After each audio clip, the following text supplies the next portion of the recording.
Hello, everyone. Thank you for joining Canadian Business and Toronto Life Insider for a compelling fireside chat. My name is Chantal Roy, Director of Brand Experiences at SGC Media.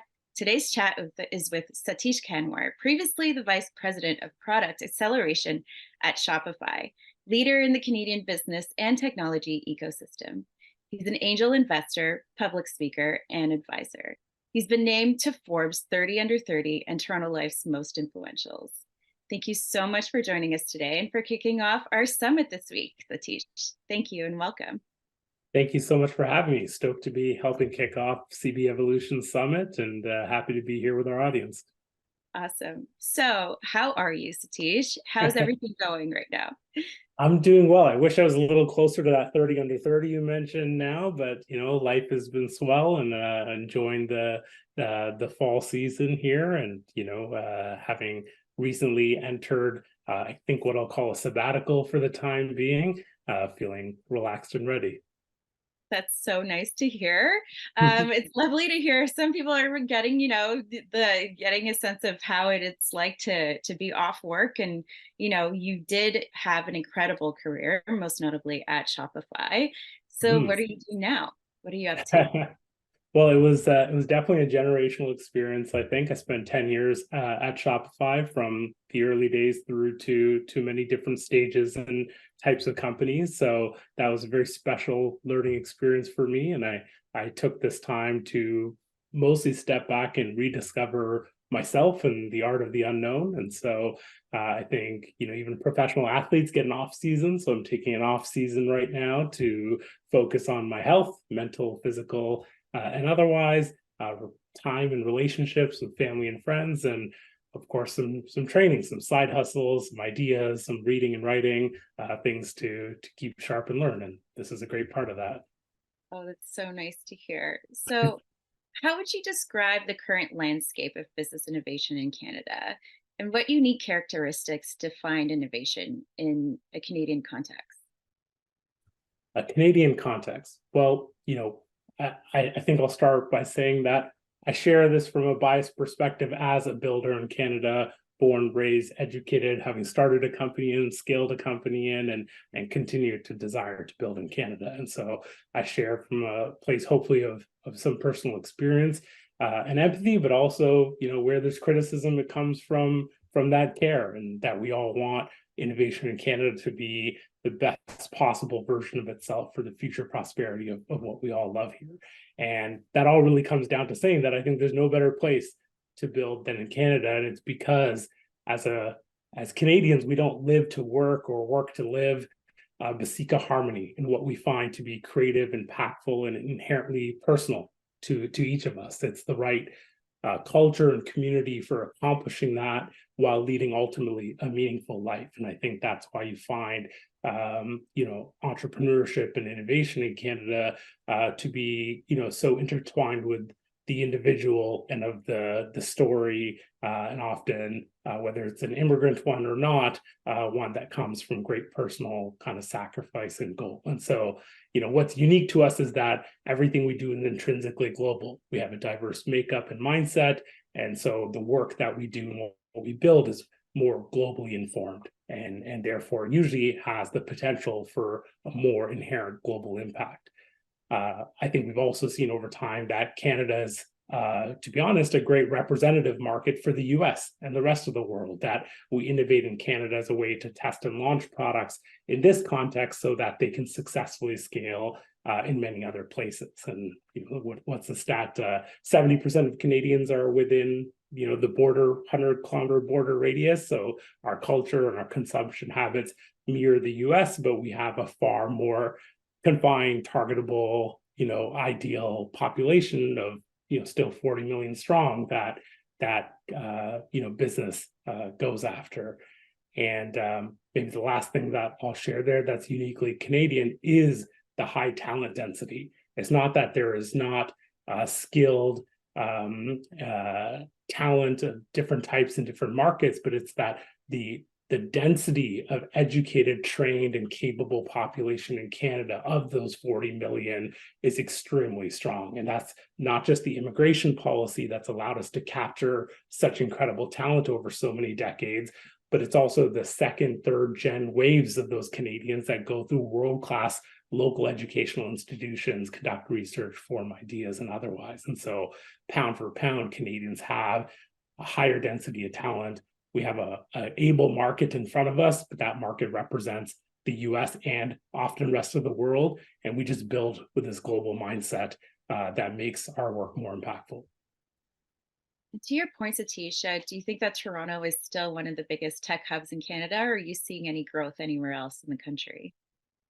There's been a lot more uniform growth coast to coast in the recent years, especially post-pandemic, than I'd say, again, as a Torontonian, a perspective that comes from building primarily here, but whether it's in Vancouver and Halifax, there's just incredible pockets of innovation and startup communities everywhere now. The West, especially Calgary and the surrounding region, has had a tremendous boom as well. So I think, we're just seeing a lot more everywhere. Though, of course, I find being in Toronto that we have a special cross-section of industry where we have that technology and entrepreneurial slant, but also the business and financial sector of Canada, the creative and cultural epicenter of Canada. And so there's some special fusions that happen when you have the crossover of those communities. And I think Toronto, is a really ideal representation of that.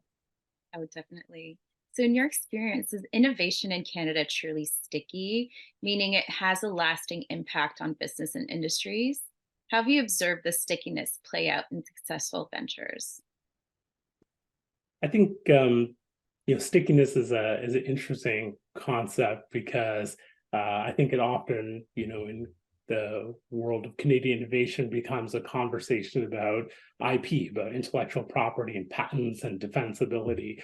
And if any of the audience tuned into the Blackberry movie recently out of Canada, or were here to live the experience as young adults or otherwise, we see that often the problem with stickiness at scale is not IP, but is one of culture. It's a continuous innovation, absence of complacency, desire to win gold and stay gold, and live past the moment. And I think that practical element of stickiness is far more important and requires that the technology and innovation we have becomes productized and every day has to earn and compete for those consumer dollars and attention and share over time.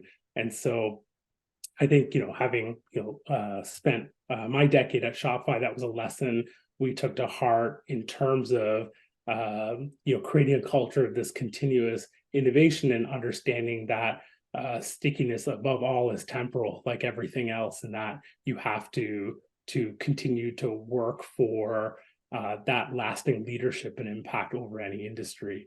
And so it's the work that Canadian companies and entrepreneurs are working hard at today that determines the effect 3 to 5 years from now as to whether their innovation is truly still pervasive or relevant. And that requires a certain mindset that is a little more rare in Canada than in other areas. Right. So let's talk about scalability. It's often a key factor in the success of innovative businesses. How would you assess the scalability of innovation in Canada, and what challenges or opportunities exist in scaling innovative ideas on a broader scale? I think market size is the obvious question here, but that's often as much of an opportunity as it is a challenge. I think by nature, when people think about scalability, you think about creating the next Microsoft, Amazon, Apple, Google, et cetera, the world, this infinite upwards unbound potential for growth. And in the context of Innovation Canada, that means can we build from Canada, test in Canada, but ultimately we need to take it to the US and beyond to achieve that kind of scale. And I think there are a lot of resources and talent and potential for doing that from here, but it requires a very specific mindset from the beginning that Canada is not the focus, but a jumping pad. And I think that is a more, I think that today's incoming generation of entrepreneurs, especially due to the way kind of learning and exposure shifted through the pandemic, have a more inherent view of thinking about the whole world as their audience than necessarily what's been kind of natural to innovation in Canada prior to that. But that's also not a bad thing, is what I started by saying, because on the other hand, 40 million people is not a small market in a lot of categories. If you own the Canadian market, that can be a very attractive outcome. If we look at, we talked about finance, so like the fintech space is an example, and you see companies like Wealthsimple or more recently Neo that are filling gaps in the Canadian consumer banking environment. There's a pie there. We know what size the pie is of 40 million potential people, but it is very financially attractive, very healthy, and there's room for a lot of competition, a lot of innovation and outcome there. And that's a really scalable business that no one would say the Canadian banks nor the upstarts are not scaling or scalable. You also see it on the other side. We saw Nordstrom retreat from Canada, a retailer like many others that have retreated. And then you see Montreal's own Essence scaling incredibly in the luxury retail space, with filling all the gaps and beyond that very affluent consumer type in Canada requires. But of 40 million, what percentage is the target? You know exactly who those customers are, and no one would say those are not scalable opportunities. So it really is a, like, what lens you look at it, you can find scale. It's a desire of what you want to build towards, but the potential exists on both fronts. And you just touched on, Canadian business like Essence growing, exponentially, not only from a national but international scale. Can you share any examples of businesses in Canada that you find particularly innovative, and what sets them apart? Another one that I love that is a company called Applyboard. They've been focused on international students and study and helping pair and help make it easier for students around the world to find opportunities in Canada and many other markets. And that's such like you have to have that global mindset being in Canada to understand that's a unique problem that many face. But also there's a global opportunity of exchange of talent that's happening there. And one of those co-founders recently left to launch a company called Passage that is doing the same thing for immigrant workers and filling the skilled worker gaps in Canada and beyond. And so I think that's just such a well identified problem, which is like half the battle of innovation, and creating such a competent and technology-led solution for it. I also love, in the manufacturing space, a company called SheerTex. They make indestructible tights, as you may know, but it's also like a shining example of Canadian manufacturing and textile innovation and designing local facilities and software and B2B supply chains. And like all of that is like an iceberg behind what are really amazing indestructible tights that are at our door all the time, as my wife and family buy them, but is a great example of Canadian innovation. And maybe another last example in just the pure software space, now being transformed through AI, is a company called Ada Support, ADA, and they have an incredibly robust platform for enterprise companies to manage customer support and experience, which was already leading, but they were also primed to take advantage of and commercialize everything in AI. And now, instead of being a Canadian example of company disrupted by technology change, they're the ones bringing AI and customer support to market. And so, whether we're talking about, very Canadian problems like international study and work, or manufacturing and textile, which are some of the largest classic industries of Canada, now seeing innovation through upstarts like SheerTex, or just pure technology and AI, which I know is going to be a hot topic. We just have great examples in all categories here. Oh, it's so exciting to hear. And from your perspective, what role do collaboration and partnerships play in fostering innovation within the Canadian business ecosystem? I think partnerships play a much clearer role in the context of distribution than they do in innovation. I'm sure there's many examples around the themes that I'm missing here, but I think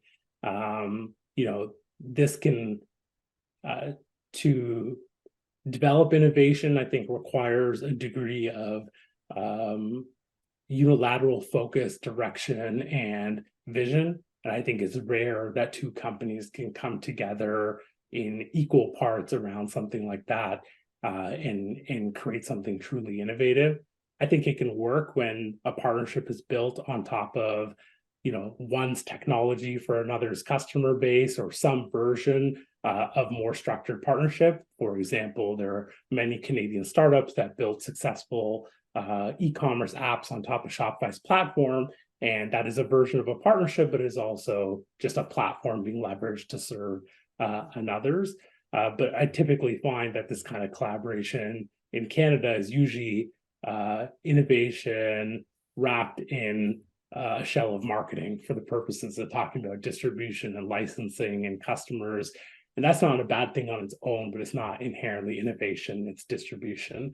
And I have a 4-year-old at home. I love a Canadian company called Spin Master that creates amazing content and IP for kids. And I have a plethora of Paw Patrol IP that's taken over my house. And there's great partnerships, that fuel that as people make toys and movies and lots of different things off the Paw Patrol IP, but it is inherently, I think, distribution. Great. That's so great. So what are some megatrends? Let's talk about megatrends now. Have you seen anything that's kind of, growing in the market, or just anything that you'd like to share? Is there just one trend? Is it just AI? Is that all we're talking about right now? AI is the future. Yeah. Just elaborate on what you've seen around, the industry or industries lately. Mm-hmm. I think AI is definitely the trend. It is, an all-encompassing kind of category or underlying platform shift in the world of obviously first tech, but I think increasingly it's becoming fairly obvious to all types of businesses that AI is going to be pervasive and everywhere, and is going to need to lead to some level of fundamental change. And I think that's not different from trends before it, like mobile or web or other things. I just think we're obviously seeing the time horizons of those transformations happen getting shorter and shorter. And so the disruption factor and potential disruptiveness, good and bad, to Canadian businesses is more and more near term as these shifts happen. And typically, a risk here has been that Canadian businesses are laggards in adopting new technologies or keeping up with some of this change. And if we see the time cycles shrink in a trend like AI, there's a big, back to our earlier conversation, cultural shift that we have to take as Canadian businesses and entrepreneurs of how we adopt and leverage its power before, not that it's too late, but before others have done so before us. And so I think AI is the mega trend, but underneath it is really a combination of things that are happening, which is just the pervasiveness of technology, the power of big data, and natural language processing, and the importance for companies to have great data infrastructure and cybersecurity understanding, and and ownership over their audiences and information. But it really just wraps together on how do we leverage AI to fuel what's happening, whether or not a company is an AI company. Every company will be impacted by AI. There's obviously other, mega trends or just things that are happening in the world that are important. This is probably an audience that follows Apple announcements as much as runway shows. And so spatial computing, the Apple Vision Pro, and augmented and virtual reality continuing to develop and reach new points of consumer interest and opportunity. I think that's one that's going to be important to watch over the coming decade as well, because like AI and like mobile before, it's a new type of platform and consumer behavior shift. And so it'll be interesting to see if it can get consumer appeal as other platforms have, whether it's as slow of a burn as I guess smartwatches or as fast as mobile phones remains to be seen. And I think especially in Canada, there's a huge kind of groundswell of stuff in sustainability and climate tech that's happening around clean energy, and many other sustainable efforts around local industries like mining and oil and gas and otherwise. And I think there's a huge amount of just traditional technology investment, but happening targeted towards those sectors that are have otherwise been a bit behind in tech transformation. So I think that'll be pretty cool to see. Such a rapidly growing, time right now, and just exciting all at once, right? And you're trying not to get too scared of all the tech and all new innovations coming out, coming out, but very exciting to hear, and there's so much kind of coming up out there that we can get excited about, right? New products, new innovations. So in your experience as an angel investor, what criteria do you prioritize when evaluating the potential for innovation in a startup or business?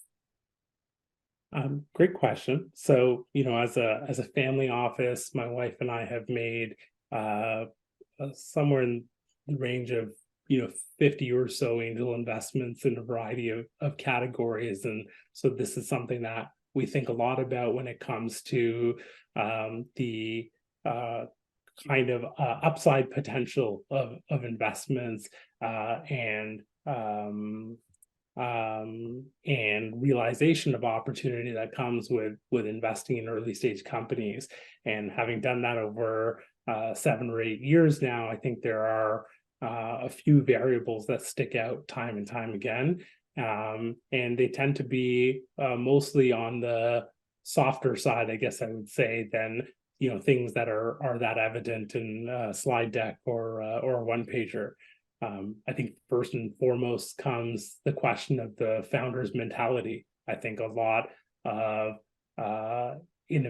potential for innovation, and let's just be clear, by innovation we mean something new, unique, with disruptive potential, that it stands far above and beyond the other offerings available in the market in whatever said category. I think it comes from a leader having a vision and desire and kind of resilience, or a sense of relentless pursuit for realizing that potential in the world. And so having a founder with the mentality and commitment to do that, I think is probably the most important broad thing to gauge when it comes to making an investment. If your criteria is investing in something that has the most potential for innovation, they just have to be committed to a change in something no one else has seen or bet on in a category. The other thing that follows closely with that is the element of unknown, because innovation is inherently pursuit of something that is unproven or unknown. So the question is there enough risk reward? If you can look at someone's business plan or idea or strategy and everything is knowable from the start, it's like you can actually wrap it all in a neat little box and say, this is how we're going to do A through Z and return money. It's probably not truly innovative. If you have all that information, then there aren't enough unknowns to justifiably say that there's a potential for an exponential outcome here, because everybody would have those same knowns. That's why they're known. And so having as many compelling questions or what ifs, I think, is as or more important than perfect answers or perfect information. Innovative opportunities don't have perfect information up front. And I think the combination of those two things are probably the most genuine, repeatable conditions for investments and opportunities where innovation is likely. There's practical things like market, I guess, do enough people have the problem or conditions to benefit from someone's idea, which drives the economic conditions. If you have a really innovative opportunity and something that 0.1% of your people will face or be in a situation in, like the world's best, convenient daily ear cleaning device, or I don't know, something of that nature is really cool, but not enough people care. So it'll be difficult to fund and difficult to sustain. So I guess there's always the practical element of will enough people benefit, which, is important. So looking ahead, looking into your big crystal ball, do you envision as the next frontier of innovation in Canada? So what do you see next? What do you see coming up in the near future? I would definitely start by saying that my crystal ball is very small, not very big. If I had a very big crystal ball and more information, I think they're I don't know. I don't think anyone does, but if I did, there's probably more things to do with it. But for Canada, I think as an entrepreneur and investor, I see a much renewed sense of optimism first and foremost in Canada that I haven't seen since well before COVID. There are more companies and founders holding the flag, hiring, shipping, growing, investing in and building from Canada. And I think that is the most important feeling and momentum that we need to hold on to as a market over the long term. The more optimism we have, the more we can fuel and support entrepreneurs and ideas and risks people are taking in market and stand behind them, the more it will attract other entrepreneurs and talent towards those innovative ideas. And I think, that is probably the most important sustainable change we can make as a country and as a culture, is just having a more positive mindset and optimism around innovation and around investment into the unknown. So I wish that for and see more of that for us as a country. Within that, as emerging sectors, obviously AI is a bright spot, like we talked about, not just as a technology, but as a specific sector of R&D development and investment that's happening in Canada, because we have this great history of academic institutions and research that's been happening over the last several years, especially, but decades, obviously, that have led to companies like Cohere in the AI space. That's an open AI competitor in the enterprise space that is, born and raised Canadian company, having a massive impact on our AI industry, and many others that are flourishing coming out of things like the local accelerators and stuff that surround that. Companies like Benchside in the biotech space also, fueled through AI and in such unique categories. But this is all coming from that deep AI and data investment that we've had in Canada. So I think that as its own sector will be a bright spot for some time to come.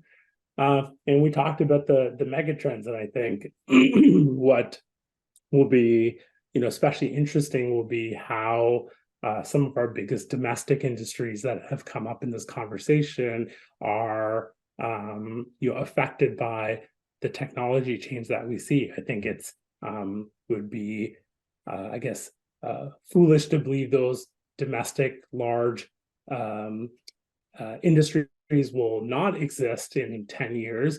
I think it's more a question of, will they be at the forefront of change or laggards in change, which will probably determine how globally competitive they are. So when we think about banking and finance that we talked about, or manufacturing, be it in auto or textiles, or mining and oil, when we talked about the West Coast earlier, all of those are huge in terms of economy and employment and relevancy in Canada. The question as to how well they'll do a decade from now is how much they'll embrace transformation themselves, because it's certain that they will exist at large scale, but how globally competitive will they be, and how good will they be for our economy will depend a lot on how they embrace change, which I'm not an expert in, but I hope for our collective good, the people that are working hard at it.